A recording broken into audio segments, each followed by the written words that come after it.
Welcome back to Insight in Industry. I'm Ravi Parekh, a second-year pharmacy student at UNC Eshelman School of Pharmacy.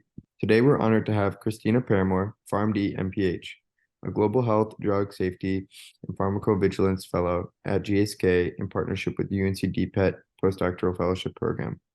We'll explore her career, role in drug safety, and intersection of pharmacy and public health in her work. Welcome, Dr. Kristina Paramore. Could Thanks, you Robbie. Great to be here. Of course, yeah, thank you so much. Could you give us like a detailed overview of like what your role is as a fellow with GSK and UNC? Sure. So right now I am a first year fellow and I am almost a little bit over 2 months into my fellowship. So my first year of my fellowship, I split time between UNC, the School of Pharmacy, and GSK. So right now with UNC, I'm working with Dr. Rogers on cardiotoxicity, clinical trials, and research. So if I'm sure if you go to UNC Pharmacy School, you know that Dr. Rogers is very heavily involved in cardiac pharmacy. So myself and another fellow work on looking at the cardiotoxicities of oncology therapies and um, basically doing research relating to the treatment of those cardiotoxicities and the agents, the oncolytic agents that cause those cardiotoxicities, and like trying to help establish treatment and um, outcome, I guess, outcomes that happen to patients that have these cardiotoxicities, and just exploring that area a little bit more. So I think that's been a really interesting area for me. I've never done like clinical research to this extent before, so it's it's a lot of like project management, just how do you collect data that it's going to be useful, that you're going to be able to present at major conferences and publish eventually to share with everyone else in the field. And so it's been a really insightful like learning experience, and also just like seeing the academic side of how drug safety comes to life, basically, and how you can monitor adverse effects in academic settings. And, like, for example, using data from UNC Hospital and seeing how patients there who are receiving chemotherapy are having adverse outcomes, and how they work their way through the health system to get treatment and um, basically are taken care of with their cardiotoxicities. And then for GSK, so right now I am doing 2 days a week with them, and um, the initial months are obviously a lot of onboarding and just learning basically how the company works and how drug safety is incorporated into their company. And then in my second year of my fellowship, I will eventually like move on to supporting a specific asset within the company that's in clinical development. So right now, I will be rotating through different areas of clinical development. So I'll be doing like first time in human trials and supporting like the safety teams that are doing those trials, and looking for any safety signals that might pop up then, and how you incorporate those signals into like a risk management plan, and how you basically move a product from the phase 1 trials to the phase 2 trials and beyond, and um, incorporate any labeling information or safety information into those next trials.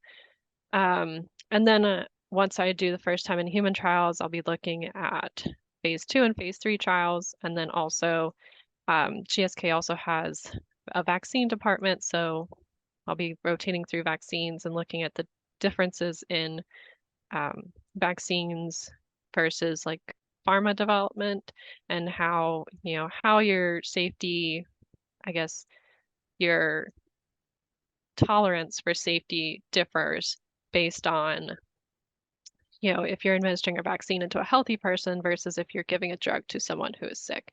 So there's a couple differences there that'll be interesting to explore. And then also looking at their HIV department, which is their company ViiV, which handles specifically HIV drugs.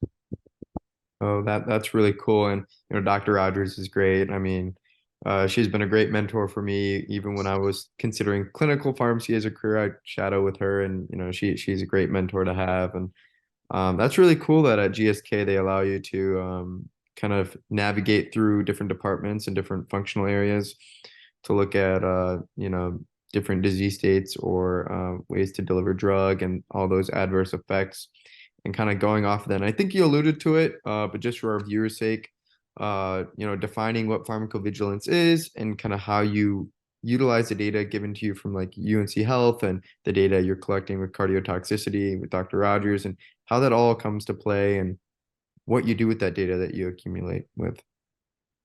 Yeah, so pharmacovigilance is definitely an area that has grown a lot in the past 20 years or so.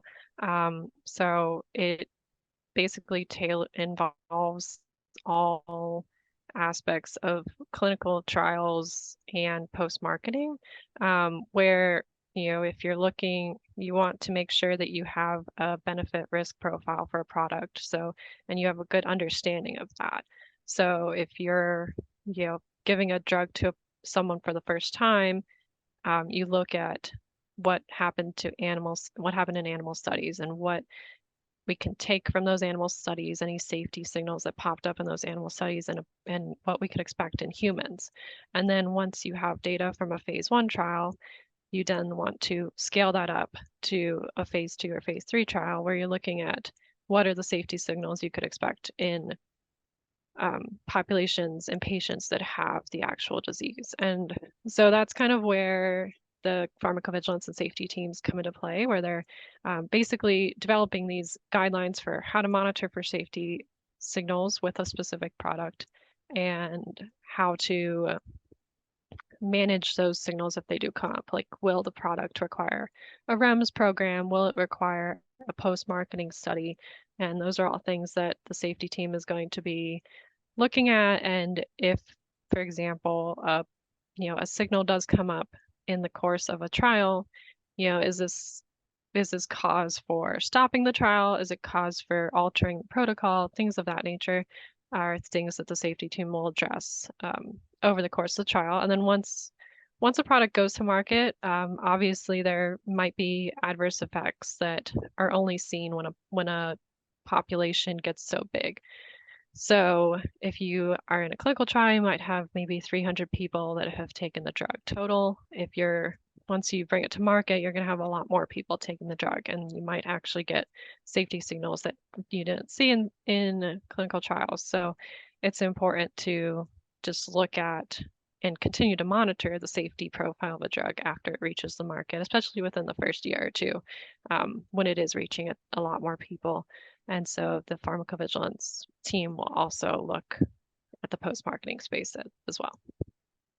That's really cool. And that's a great description. And you kind of alluded to it as well, but my next question is how does a pharmacovigilance team collaborate, or how do they collaborate with other cross-functional teams such as like a reg affairs team or a med affairs team, or it looks like you guys work very closely with like early and late clin development and those clinical trials, but with other marketing teams and whatnot, how does your data, or how do you advocate for the right things?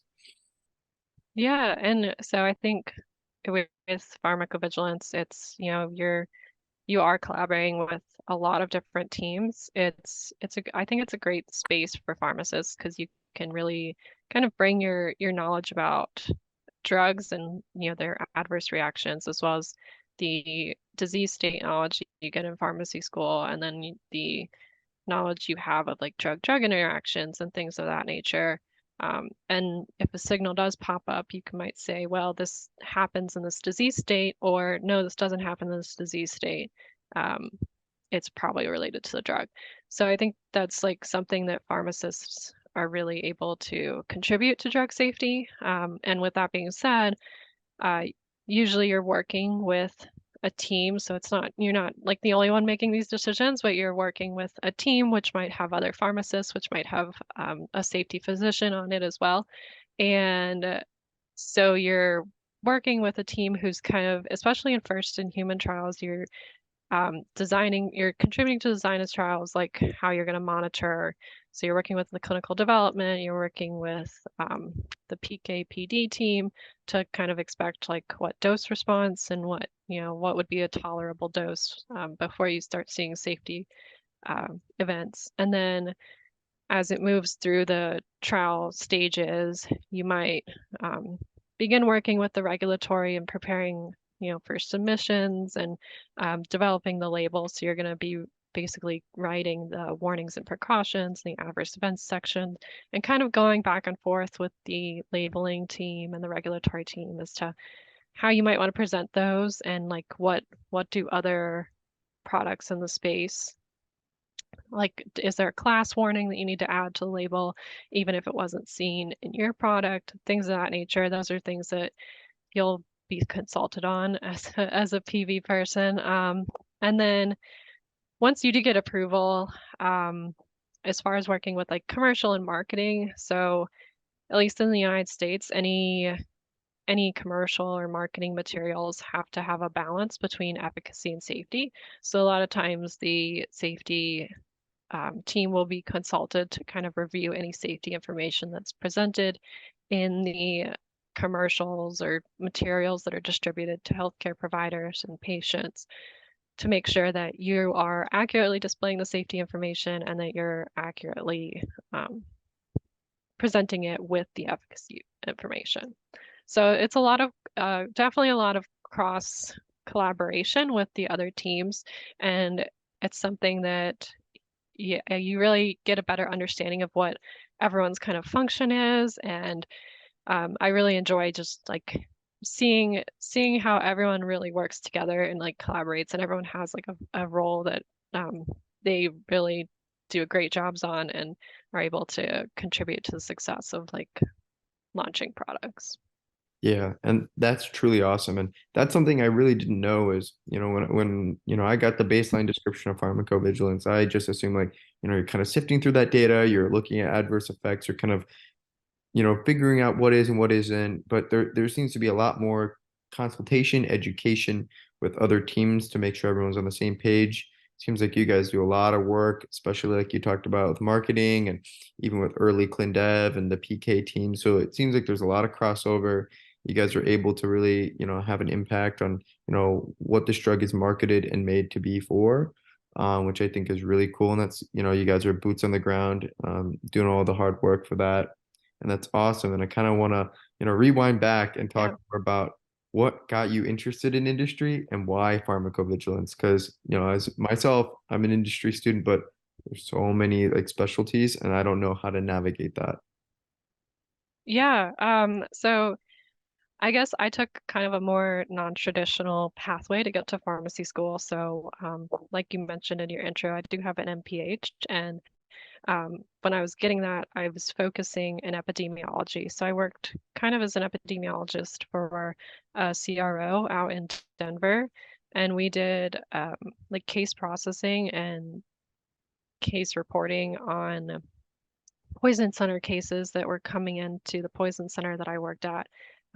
And so looking at the misuse and abuse of different pharmaceutical products and seeing what the trends were. And we had contracts with a couple different companies to report back to them what the trends were with their products. And so that was like kind of my first introduction to what pharmacovigilance and drug safety was. And I did work with a few pharmacists there, and I kind of saw how they contributed to the reports, and I was like, oh, this is kind of interesting. And so I ended up wanting to go to pharmacy school just to have a better clinical background. And I think, pharmacy school will really help you develop those clinical skills. And there's something that like just being able to understand and have like an intelligent conversation about disease states and pharmaceutics and things like that. It's really a valuable skill that I don't think I would have gotten if I had just continued to work as an epidemiologist. So um, when I was in pharmacy school, I tried to seek out opportunities that would get me kind of a little bit more non-traditional roles. So I was a medication use policy intern with UNC Health for 2 years. And that wasn't, well, it wasn't like directly related to industry. It was very project focused, very much like evaluating new drugs as they came to market and like helping the hospital make decisions about whether they should add them to formulary. And so you could kind of see how it related to like the benefit risk evaluation that I do in my fellowship right now. Um, and then while I was in my fourth year of pharmacy school, I did apply for two industry rotations. So I had one with GSK in their with their safety team, and then I had another one with United Therapeutics and their safety team. And at the time when I first started my fourth year, my GSK rotation was my first rotation, and I felt like I still wasn't sure whether I really wanted to go into pharmacovigilance. I was like, yes, I really like it, but I was like, no, there's so many other things to do. I was kind of like you, where I wasn't sure which functional area I wanted to be in, or like even if I wanted to do like a managed care residency or like a health outcomes fellowship or something like that, because I felt like my skills would also like lend very nicely to those areas also. Um, but then I did my GSK, like my safety rotation with GSK, and I just like absolutely loved it. It was it was such a great like learning experience, and it was um I felt like my skills like really fit well with what the work that I would be doing was. And so I think the important thing if you're a pharmacy student is just try and get as much experiences and exposure, different experiences and exposure. Because, like I had experience doing more like the managed care type work with my hospital internship.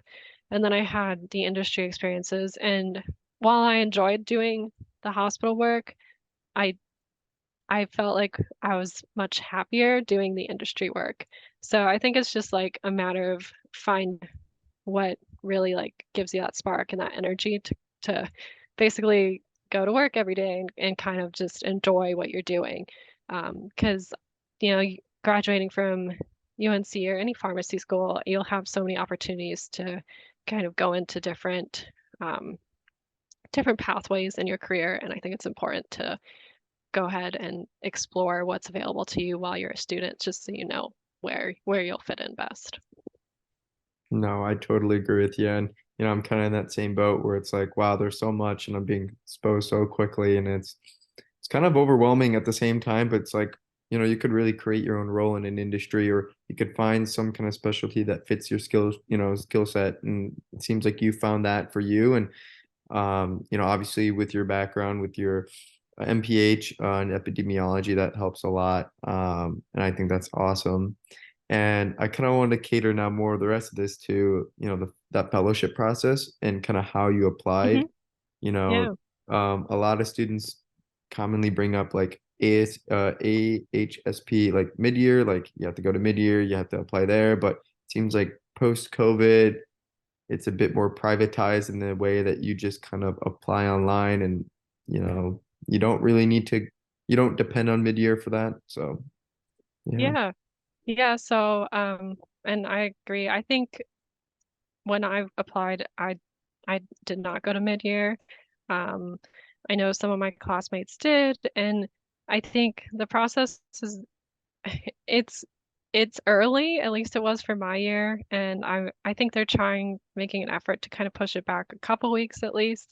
Um, but if you can, I would recommend scheduling your industry internships like before September or like September or earlier.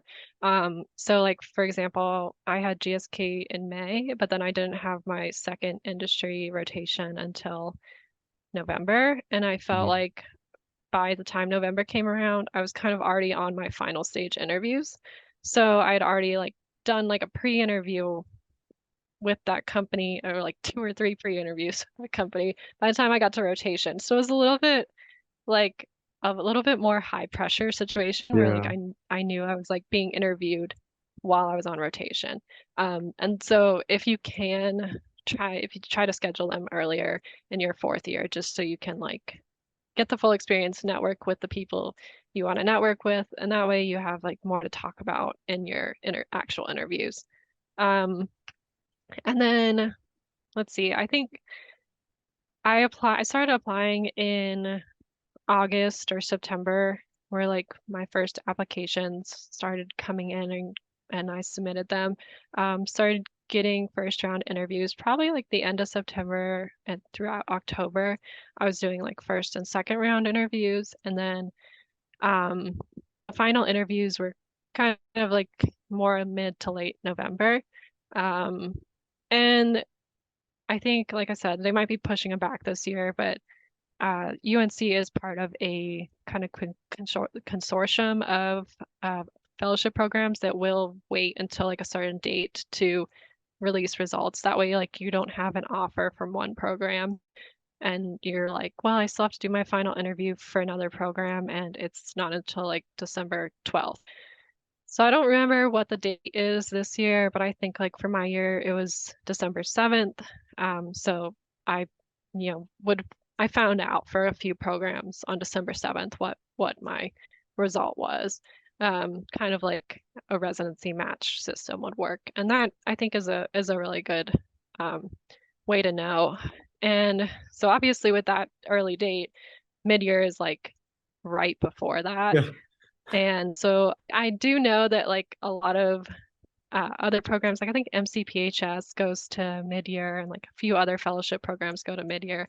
And I don't know what their plans are for this year, but um, I do know like that's right before the interview. So it does seem kind of late to be like interviewing. But I guess if you don't feel great about the programs that you might have gotten final interviews for, or like maybe you didn't get final interviews for and you're like still waiting to hear back from them, um, then I would consider going to mid-year. Again, these timelines are based on what I experienced, but um, if you're or if the, I mean if there's a program that you really like and like you did a rotation with the company and you're like, yes, this is the team I want to work with, and they're going to mid-year, then absolutely go to mid-year. But if you're like set on like a specific fellowship that's not going to mid-year, then I don't think you have to go to mid-year by any means. Yeah, and I totally agree. I talked with one of your classmates, Sydney Stocks, and she said something very similar. She was like, I knew really early on, and some people know really late, and it's really now very it's dependent per like company, and you kind of just get the luck of the Hmm. draw with that. And I totally agree. And would you recommend then students going, maybe their PY3 year to get more exposure to those companies, knowing that they wouldn't be applying to fellowships until their PY4 year? So maybe to get their name out and network, maybe if it's possible. Yeah, I mean, I know mid-year is like a big financial commitment for students. Like I Yeah. don't, it's a lot of money even for me as a fellow, considering to go to conferences.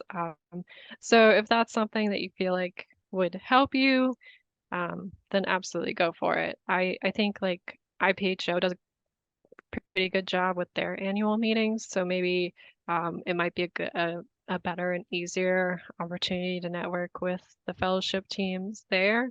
Um, but I mean, kind of like I said, like really try to get like summer internships if you can, like after whatever summer you have off in pharmacy school. Like I know UNC has their PY2 summer off.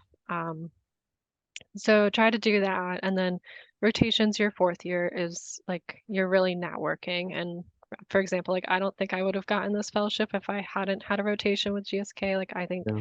the networking piece was really important for me and just being able to show my skills over the course of that month. So I think, you hear it from so many different people throughout school, but networking will really help you. And it doesn't have to be like you're going out and just giving your business card or introducing yourself to everyone. It might just be like you do a really good job on your rotation and then someone puts in a good word for you at the company you were at. So I think, networking can come in different forms, and that's definitely one of the ways that I think you can get a fellowship. No, that's really cool. And that's awesome that you're able to get a GSK, fellowship. I know they're really competitive and even the rotation slots as well. I don't know what that process is like when applying because I believe we can apply for two, right? Like you said, two elective, you Hmm. could say, rotations for appies. And obviously you're fortunate and deserving of two.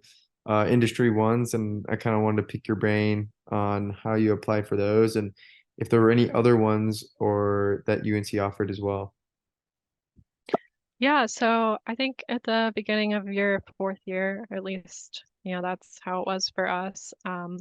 They will give you like a list of uh, potential industry slots that are available, and like not even just industry, just elective um, rotations that are available.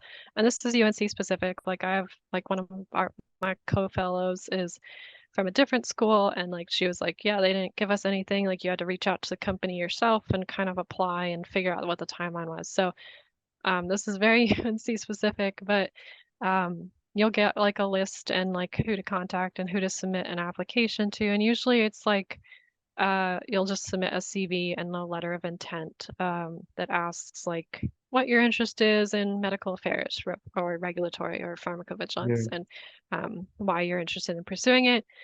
And those come out pretty early, and a lot of the applications are pretty early as well. So like I remember like we got the list, and then I remember like seeing dates that were like for like 10 days later you had to submit an Oh my application. So God. going going into like your third year of school, I guess it's actually at the beginning of your third year, not your fourth year. Going into your third year of school, if you feel like you want to do a rotation in industry or like with the FDA or with like a managed care organization, and they have like a fourth year student rotation, I would probably try to like start to develop a letter of intent or an essay that kind of just explains what your interest is, kind of explain your background, and then definitely have an updated CV. That way, when you do get that list, you're not kind of taken aback and you're like, oh no, I have so much going on, and like this is a short semester because it's only 2 months, and I have to submit all these applications. So that was something that kind of took me by surprise. I wasn't expecting the deadlines to be so early, but um, it would have been helpful to kind of have that in my back pocket, or at least kind of a draft of something in my back pocket. So I think that's kind of how the process goes. And then you'll find out, for most of them, you'll find out pretty quickly, like November, December, if you got a rotation with them. Um, and then it's just kind of a waiting game. And like I said, whenever you do find out or apply, they might ask you like what your preferred months are, and just try to say something that's like within the first 5 months of your fourth year. That way you have some Yeah. experiences to talk about in your interviews. Oh, that's awesome. And yeah, hopefully all goes well in that part with all students applying. And I have Yeah. one final question. Don't want to hold you any longer, but if you could give one piece of advice to, pharmacy students right now that are interested in industry or, contemplating on switching, or even professionals that are, well established in, retail or clinical that want to go into industry, what advice would you give them to get their foot in the door? Yeah, I think making connections and just showing that you are kind of able to manage multiple projects at once. I guess that's two pieces of advice, but making connections, just like if you know someone in industry, don't be afraid to like reach out to them and be like, hey, can I talk to you about your role for 20 or 30 minutes? Like if it's just a quick Zoom call, or if like they're local, like maybe you just meet them for coffee or something. Like don't be afraid. Like, and one of the things that my preceptors did when I was on rotation with GSK and the other company I was on rotation with is like they set up meetings for me with other pharmacists in the organization. And so if you are on an industry rotation or internship, definitely try to meet as many other pharmacists in the company as you can. And that way you can talk to them about what their day-to-day work is like, what their role contributes to like clinical development or marketing or whatever area they're in. um, so just like being as open to meeting people as you can. And then even if you don't, like, it's not the end of the world if you don't land an industry internship or industry rotation. Like I didn't have an industry internship after my second year. Um, and I think I was still able to speak to kind of my project management skills and like my time management skills by the work that I was doing. So if you find a position that allows you to just do more like project management and stuff like that. I think that's an important thing to be able to talk about, even if it's not specifically in industry. That's awesome. Well, thank you so much. And I totally agree. And, as I've been navigating, I'm in the process right now of looking for internships for next summer as they're kind of like trickling in. And, it's nerve-wracking, especially with, how competitive they are. Like I know I'm gonna have to apply to like 80 to 90 internships, and you just kind of have to be lucky at some point and get those interviews. But it's not the end of Yeah, the world, right? If you don't get it, because you can really lean on the experiences you get at your pharmacy school to showcase your abilities. So I yeah. totally agree there. And Uh, just, I guess, kind of going off of that, like you can also, like on your fourth year rotations and even your introductory rotations, like just ask people for like project based work, yeah, say like instead of like, maybe writing notes or something, if they have like a more like a medication use evaluation type of thing that you might be able to do for the location you're at, that might be better to kind of showcase your skills than something that's a little more clinical. So just consider asking your preceptors. And most of them, at least in my experience, were happy to kind of accommodate to my interests. So that's another important thing to do. no, that's awesome and a great point. I wish I'd done that on my first IPE. A lot of it was very clinically oriented, which was very, very, the upside on that is you get to leverage those experiences as well, like the clinical applications, because we are PharmDs. And I totally agree with you on that. And I guess you bring up a great point. Advocate for yourself, on your IPPs, APPs, curate your experiences to your interests, and that will showcase as well as your curriculum and your org involvement. How you can multitask and accomplish certain projects. So I am with you on that one, and I want to thank you, Kristina, for sharing your extensive insights today, giving light on a lot of areas where students are, like myself, are, always confused about. And, you brought some great perspectives on, areas that, will be useful for students down the line and even pre-pharmacy students that are interested in industry. So thank you so much for your time. Yeah, absolutely. Great talking to you, and best of luck with the applications and fellowships and things of that nature. Yeah, thank you.